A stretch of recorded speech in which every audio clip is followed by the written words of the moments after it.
Está começando mais um programa Mulheres em Ação comigo, Kátia Rigon, hoje discutindo sobre direitos do consumidor. Claro, para você que está aí nos assistindo, acompanhando diariamente a programação da TV Mundi. E hoje está presente aqui no nosso estúdio a doutora Maria Valéria Mielotti Carafisi, ela que é graduada pela Faculdade de Direito da Universidade Mackenzie, advogada associada da Correia de Souza Sociedade de Advogados, tem atuação voltada ao direito internacional, conta também com expressiva experiência em ações que versem sobre reparação de danos materiais e morais.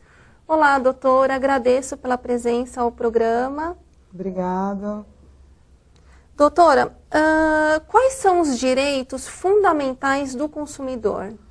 Bom, os direitos fundamentais do consumidor são aqueles previstos no artigo 6º do Código de Defesa do Consumidor, dentre os quais os principais são direito à saúde, direito a ter informações sobre os produtos que são fornecidos, direito à segurança, direito a ter acesso aos dados e conhecimento nos contratos que eles celebram, tá? E demais estabelecidos no artigo 6º do Código de Defesa do Consumidor.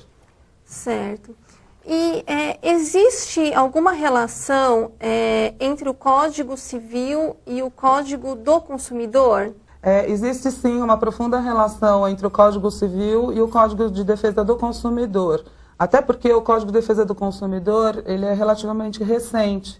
Então, antigamente, as relações de consumo elas eram regradas pelo Código Civil, como acontece até hoje, porque, na verdade, subsidiariamente, aplica-se a lei civil nos casos em que não há previsão específica no Código de Defesa do Consumidor.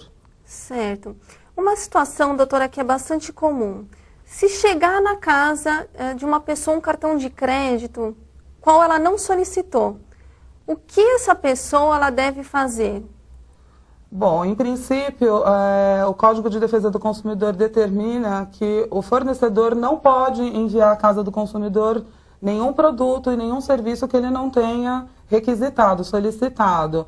É desnecessário tomar qualquer atitude nesse sentido, basta que a pessoa simplesmente inutilize a documentação que lhe foi enviada, ou por precaução, tratando-se, por exemplo, de um cartão de crédito, seria interessante ligar na central de atendimento da empresa, certo? E informar que aquele produto não foi solicitado, até porque assim você evita uma possível cobrança indevida, alguma coisa nesse sentido.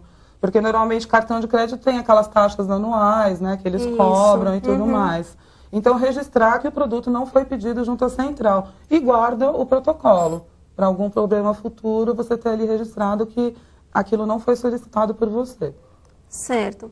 Agora, doutora, no caso do nome ser incluído no SPC Serasa, é necessário que a empresa primeiro notifique o consumidor antes de enviar o nome para esses órgãos? É necessário, isso está estabelecido no Código de Defesa do Consumidor.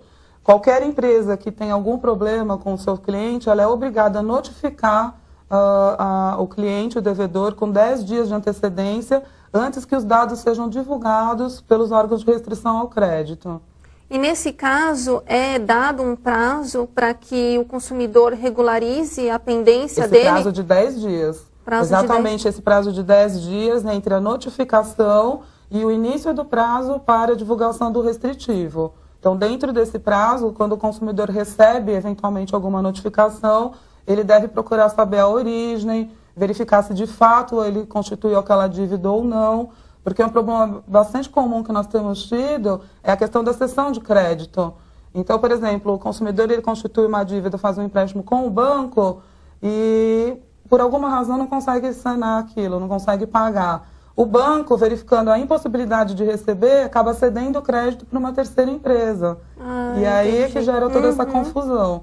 Então, obrigatoriamente, existe um prazo de 10 dias em que o consumidor deve ser notificado para que somente depois disso os órgãos de restrição ao crédito tenham liberada a possibilidade de divulgar o restritivo.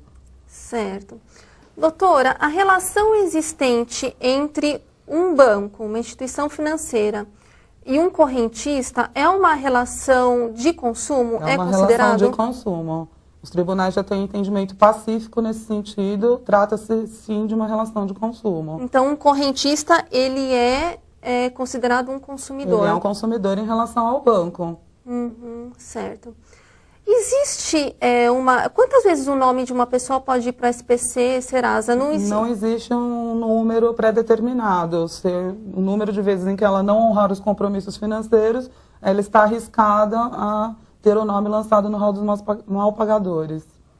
E nesse caso, uma vez o nome lançado nesse órgão público, né? Existe um prazo para que o nome dessa pessoa fique lá registrado? Existe um prazo. E existe uma discussão em torno dessa questão desse prazo, porque antigamente esse prazo era de 5 anos, tá? Então, durante os próximos 5 anos, o nome da pessoa ficaria ali. Hoje, não se pratica mais isso em relação à publicidade. As pessoas têm que atentar para a diferença entre a possibilidade de ser cobrado daquela dívida e o fato dele ter o nome lançado com o restritivo, tá? Então, hoje, o que acontece? O restritivo ele pode ser lançado no nome da pessoa por um período de 3 anos e meio, em razão daquela dívida que originalmente ele constituiu, tá certo? Mas, dependendo da dívida, ele pode eventualmente ser cobrado por um período maior, que é o período de prescrição da dívida. E isso não vem regulado no Código de Defesa do Consumidor, e sim no Código Civil.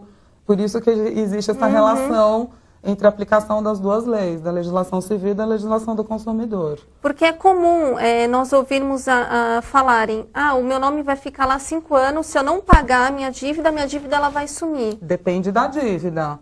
Porque, como eu acabei de te falar, o consumidor tem que estar atento, por quê? Porque dependendo da dívida, ele pode ser cobrado por um período maior. Esse período, ele varia normalmente de 3 a 5 anos, quando trata-se de empréstimos bancários e tudo mais, que é o que nós chamamos de prescrição da dívida, e é isso que vem regulado pelo Código Civil. Então, depende... Então, nós temos, na verdade, 2 prescrições. Uma seria em relação à divulgação de que o consumidor tem aquele restritivo no nome dele. E outra é a cobrança, são 2 coisas separadas. Então, ele pode, por exemplo, não ter mais um restritivo no nome dele, porque já se passou aquele período dos 5 anos que você mencionou, mas ele pode sim ser cobrado ainda pela dívida.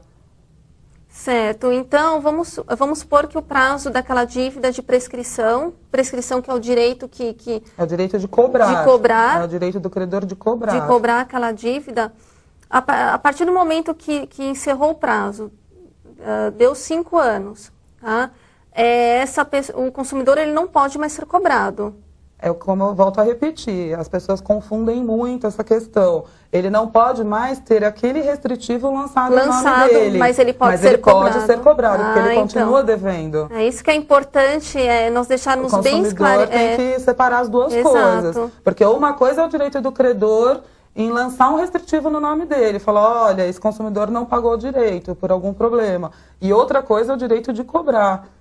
Certo? Que é isso que as pessoas confundem. Exatamente. Isso que as pessoas acabam confundindo. Então o consumidor tem que ficar atento, porque apesar do nome dele não poder mais ficar lá lançado no SPC, no Serasa, ele pode vir a ser cobrado pode vir a ser cobrado. Dívida. E aí a gente tem que observar os prazos prescricionais, então, vou repetir. Aí nesse caso nós teríamos que observar os prazos prescricionais que constam no Código Civil, como eu te expliquei. Então uma lei complementa a outra. Certo. Onde não existe determinação no Código de Defesa do Consumidor, a gente aplica o Código Civil. Certo. Agora, doutora, hoje está muito comum as compras feitas pela internet, né? Primeiro, pela comodidade, porque você não precisa nem sair de casa hoje para fazer uma compra, se você quiser, né? Você tem essa possibilidade. E também porque nós temos observado que os valores, né, das mercadorias pela internet são... às vezes bem mais baratos do que nas lojas. Do que na loja, né? Mas tem gerado uma série de transtornos, né, esse tipo de compra. Quais os cuidados que o consumidor deve ter para fazer uma compra pela internet, principalmente por conta de questão de cartão de crédito? né? O que o consumidor deve ter em mente é a idoneidade da empresa onde ele está fazendo a compra, certo? Porque o Código de Defesa do Consumidor, ele determina que a compra, quando não é feita pessoalmente, por exemplo, o consumidor vai até o recinto, ele tem um prazo de aceitação daquela compra, que o Código de Defesa determina que são 7 dias. Tá? Então, eu acho que o principal é observar a idoneidade da empresa, checar se aquela empresa tem algum problema no PROCON, né? Procurar saber sobre a segurança do site, porque muitas vezes o problema maior está nesse ponto. Verificar se a empresa não tem atraso em entrega, né? Se ela cumpre direitinho os prazos. Acho que seriam esses os cuidados iniciais básicos para compra na internet. Tá certo, então. Nós vamos para um breve intervalo e já voltamos com Mulheres em Ação. Até mais.